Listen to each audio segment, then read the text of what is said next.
Now I'm putting on the rib belt tensioner pulley. For this, I am going to go consult the torque and use my larger torque wrench to put this, because I'm pretty sure that this is kind of critical component. I don't want this to blow up, and which is kind of what happened when this covered with the dust.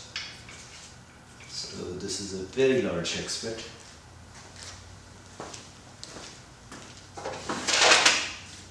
Even larger than this guy, maybe? Yep.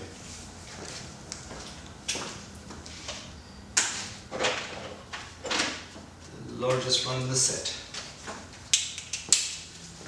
I'm tightening this. I'm not going to use this for the to torque it, obviously, since this doesn't work. So I'm going to use I have another torque wrench.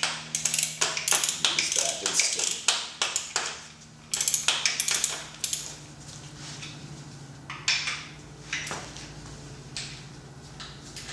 Okay, let me consult the manual for the torque.